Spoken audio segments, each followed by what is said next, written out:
Did you know that the small, insignificant habit you barely think about could be the biggest hindrance to your financial freedom?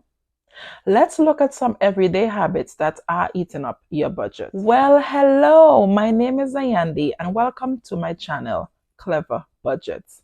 If you're new here, welcome. If you're returning, hey girl. Today we're going to talk about 5 common ways we unintentionally sabotage our budget.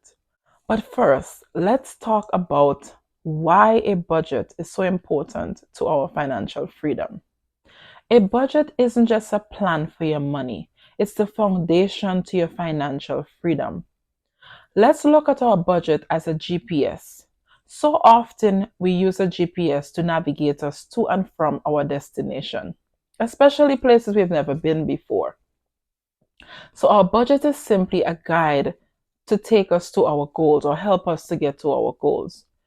It guides our spending habits, it prevents overspending, or simply helps us to discover the loopholes that might be in our budget. Having said that, let's talk about number 1, not tracking small expenses. Now, the daily $5 coffee run or the bubble tea that we tend to do every day might simply add up. Let's say, for example, you buy coffee every day, $5, 5 days per week. 5 by 5 is 25, times 4 is $100. Now, I'm not attacking your coffee runs, nor am I saying not to indulge. What I am saying is be more intentional.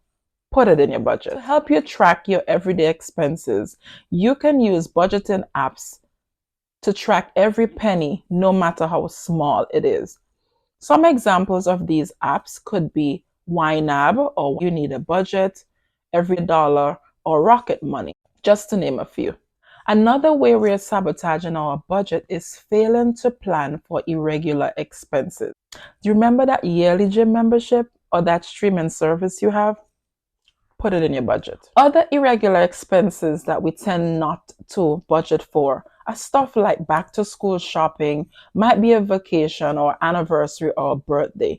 These are things that we know happens every year. However, sometimes we don't necessarily plan for them.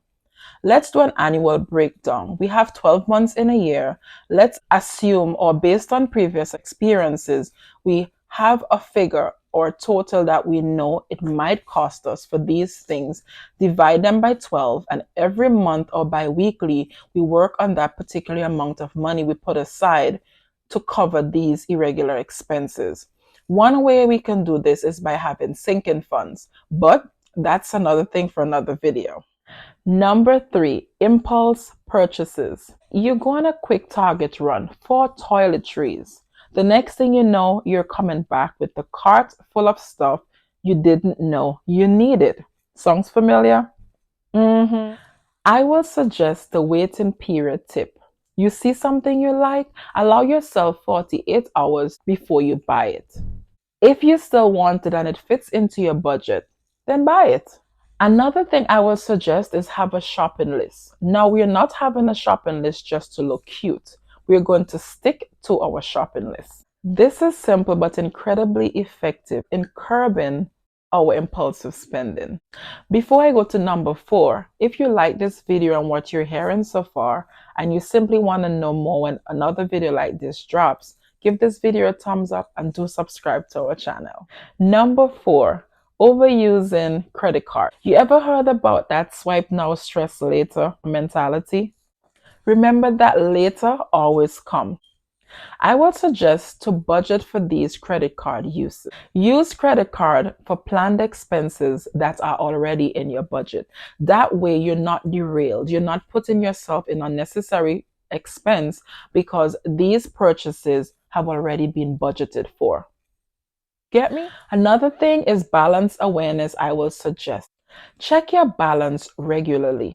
It's hard to ignore spending when you see the numbers. That way, sometimes you see the numbers and you have that figure in real time.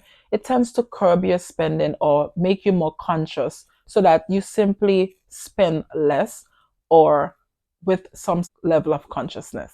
Now, the 5th way we tend to unintentionally sabotage our budget is by neglecting saving and having an emergency fund.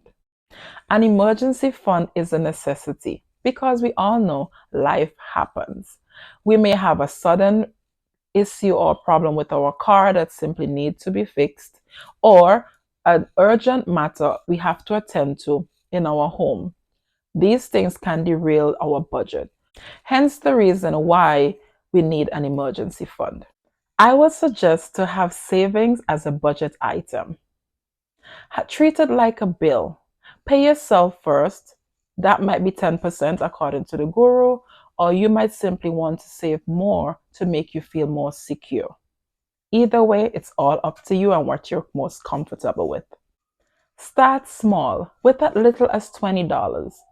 Now, many people think if they can't save a lot, it doesn't make any sense. I urge you to start small again, even though it's just as little as $20. Trust me, it adds up. One definitely fills basket. And there you have it.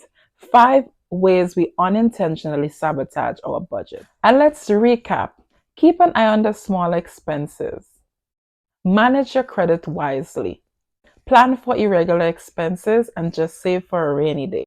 Awareness is our first step, but action brings change. Remember, it's the small stuff that can make or break our budget.